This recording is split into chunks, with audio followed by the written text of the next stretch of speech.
If you want a car that is as fast as a 2012 911 Turbo, but costs half as much, holds more people more comfortably, and has optional 4 doors, BMW has the car for you. It's the new M3 M4. The S58 engine, 500 horsepower, and selectable all-wheel drive will send the car to 60 in just over 2 seconds.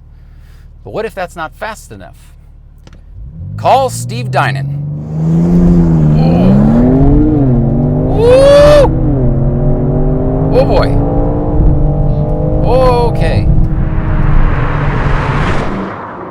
This is a 2022 BMW M4 Competition XDrive. They start at $80,000 and give you 500 horsepower. Except Carbahn, the tuning company owned by BMW genius and legend Steve Dinan, ordered this one with $20,000 in options. They chose the carbon ceramic brakes, a carbon fiber exterior package, and those seats, which are good for track days and gynecological exams. But those aren't the options I'm going to show you, because Carbahn has added some features of its own and 235 horsepower. Under the hood, there's a couple of hints that this car isn't stock, although it might not be obvious that it has as much power as a new McLaren 750S.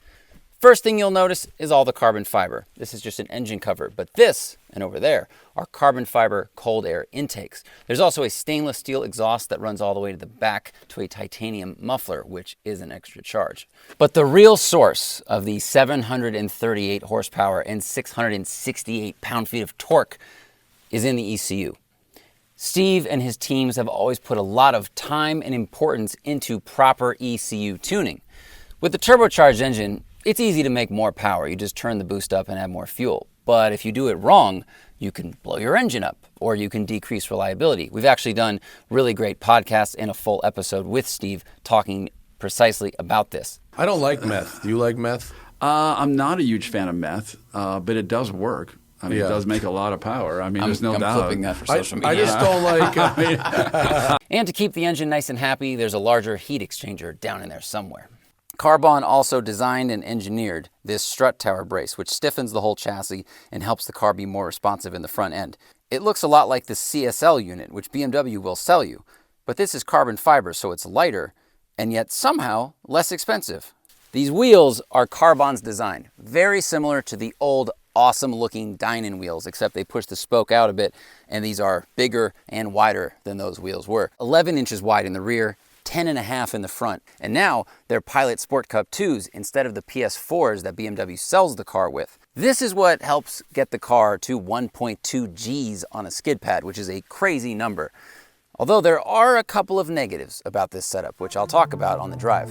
Unlike a banana taped to a wall, there's more than meets the eye. Behind those gorgeous forged wheels are some changes to the suspension and chassis. While retaining BMW's adjustable electric dampers, Carbahn puts on height-adjustable springs, tunable bump stops with packers, and adjustable anti-roll bars. Adjustable rear toe links improve alignment control under hard acceleration, and their own monoball joints get rid of flex under braking or cornering. Those do add a tiny bit of noise to the ride, but Carbahn thinks the handling benefits are worth it. We'll see. Steel brake lines improve pedal feel and response, and the carbon fiber up front, while not really improving the M4's innate looks, it does increase airflow by a massive 40%, feeding those upgraded heat exchangers. Making more power in a turbocharged BMW is about as hard as starting a fire in a lighter fluid factory, we know that. But Steve and Carbahn are not drag racers. They've always enjoyed and excelled at making cars that go around corners. They focus on compliance and agility and stability. They also do a lot of development in road racing. He has managed road racing teams for 4 decades. Every car we've driven in the past that came from Steve has wowed us in excitement and tractability and stability. So let's see if they've done it again.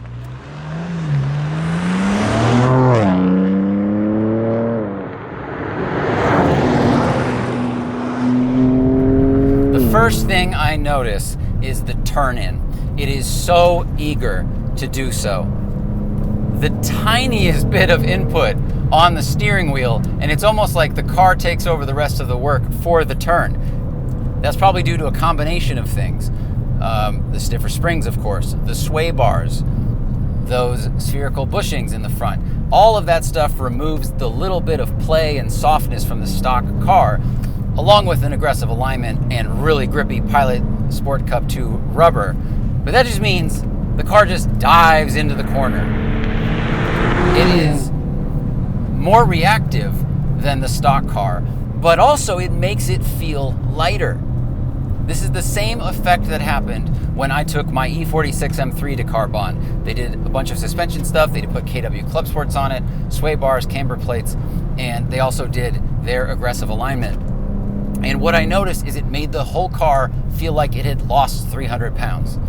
And in a car like this one that weighs almost 4,000 pounds from the factory, I'll take all the weight savings I can get, even if it's just an illusion. Although, this car has actually lost a little bit of weight compared to the stock one. With all of the carbon bits on it and the lighter wheels, it has lost a total of 200 pounds. So that's nothing to slouch at. Can I feel a 5% weight loss? I don't know. There are so many things that have been done to this car, all in the name of handling, that it would be a lie to say that I can attribute it to one element. But honestly, that's not what a good tuned car should do. A good tuned car should just feel better in every arena, and you don't really know that it's one specific part doing it. It should be a concert of parts, all working together to make the experience better. Jump on the brakes. Feels like there's less dive than in the stock car. I mean, that's what those monoball bushings in the front are supposed to do. They get rid of the squish of the normal rubber bushings. You know, when you jump on the brakes, weight goes to the front, compresses the spring, and it compresses any soft thing that is between the weight of the car and the wheel. And by removing that little bit of squish, the car dives less. It honestly feels more planted, transfers more of the pressure from the weight into the tire. Woo!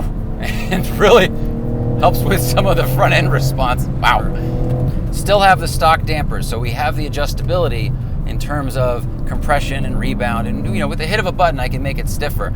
But this road, although it looks smooth, has a lot of little undulations and little bumps to it. It's kind of like it's been covered across perpendicular to my direction in spaghetti. So it's a little bit of a... We drove this exact road in the new GT3. And that was when we realized, Matt and I agreed, that that car is too stiff for the street, in our opinion. We were bouncing all over the place. I'm going to drop a clip in right now. Yeah. I'm feeling them in my spine. I'm sure people can see that our heads are kind of bouncing around toward the roof, like right there. In this car, while I do feel some of that stuff coming through the seat, it's honestly more in my ears. I can hear this hard sidewall Pilot Sport Cup 2 hitting these little bumps. And there's a little bit more vibration coming into the cabin in the form of noise than in the stock M3, M4. But I do not feel like I am being pushed off of balance or bumped around. I don't feel unsettled at all. This car feels very settled, which is why it's so easy to go so fast.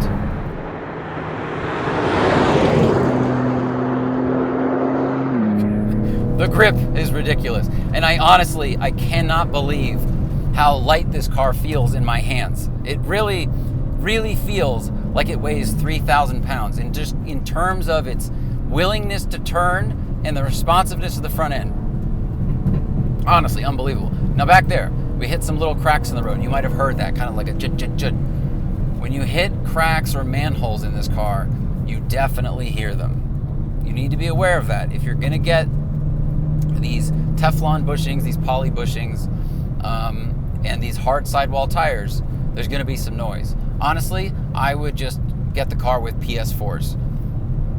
The PS4S is a softer riding tire. The sidewall is slightly softer. The shape of the tire, Steve explained, goes up on cracks better because the transition on the tire from sidewall to tread is a little bit rounder. On the cup, it's like a 90-degree angle. It's a real sharp edge. Fast? Of course. If you add 235 horsepower and a bunch of torque, anything is gonna feel faster. And this is a big power number. The internet has ruined us. I understand that. You know, if the horsepower number doesn't start with 4 digits, people stay asleep. 750 horsepower is a ton. And I have full confidence that it will make that power reliably and for a long time, because Steve Dinan is not someone who likes to blow up engines. It's about finding the balance between making a lot more power without endangering the hardware. God, it is incredible that with some software, a cold air intake, and exhaust, you increase the horsepower by 50%. 50%! Power band does not feel very different from stock. When you add bigger turbos, you get more lag, but with this thing, it doesn't have bigger turbos on it. It feels really smooth and really deployable. This much speed rarely feels this comfortable. McLaren horsepower, 1, is probably underrated. 2, the car is a lot lighter. So when you activate all the horsepower in third gear in a McLaren 750S, it is a slightly alarming, incredibly exciting experience. This is much smoother. This is, Learjet speed compared to fighter jet speed. A lot more sound insulation in this car. I mean, look. I can't say the numbers. Let's just say it went from 0 to 20 very fast, and then 20 to 40 very fast, and it adds 20s like it's a degenerate gambler at a blackjack table, and it's a $20 minimum bet. It's just 20, busted, 20, busted, 20, busted. In a softer car, weight transfer takes longer. You have to wait for the mass of the car to go to the side to press into the tire, and then you will start turning. But this definitely has gotten rid of some of that delay. This thing really zigzags like a last-gen M2. The new M2, I know, is almost as heavy and almost as big as this thing. But the way this slices up this tighter section of road is absolutely amazing. And this road is a little smoother, so we've gotten rid of all of those little noises. The back talks to you right there. Automatic transmission, they didn't touch it. It's the same transmission that they actually use in the GT4 race car. That's probably a rule, they can't change it out, but honestly, the downshifts aren't slow if you're braking aggressively. There's enough time. It's not PDK, blah, blah, blah, but this is BMW's transmission. It's not Carbon's transmission. I like the pedal feel of these carbon ceramic brakes. There's less dive, as I said. I mean, all of it just allows me to have a clearer dialogue with the car, and the speed of that conversation is faster. I mean, this is two old friends on double espresso. Let's cover some of the negatives. And I'm not going to cover the negatives of BMW's parts. We've all complained about the seats. Honestly, they hold me in very well. I don't know why they have this center thing. It's doing nothing as far as I can tell. But this is not a Carbahn choice. They didn't make this seat. Let's talk about the stuff that they put in. Noise. The car is a little bit louder around town, especially, look, LA's roads are bad. We all know that. But a combination of those monoball bearings, the Teflon in the back, the stiffer suspension, and the stiff sidewall of the Pilot Sport Cup 2Rs all means that when you hit a crack in the road, a small one, or a manhole cover that is only half an inch deep, you are really going to hear it. I honestly thought that there was something wrong with the back of the car because of that shutter sound. There's not. But you just need to be aware of that. And this is where we get into compromise, right?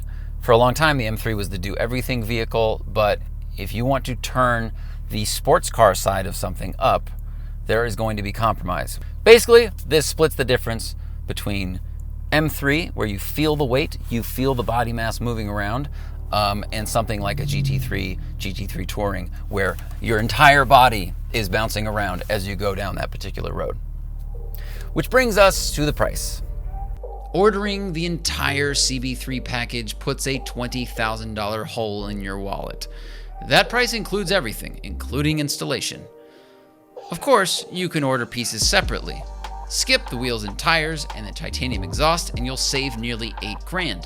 As a complete thing, the car is incredible, putting Porsche Turbo S performance in the hands of BMW owners at a price underneath the new 911T. Expensive is relative, but as always, driving a car like this is a testament to the importance of modifying your car correctly and comprehensively. Power is nothing without control. The suspension components don't transform the car into an entirely new thing, but they do elevate the aspects of the M4 that made me fall for sports cars even before they were fast. And remember, always fight your tickets on the Off the Record app available in the Android and iOS store, or go to offtherecord.com/TST.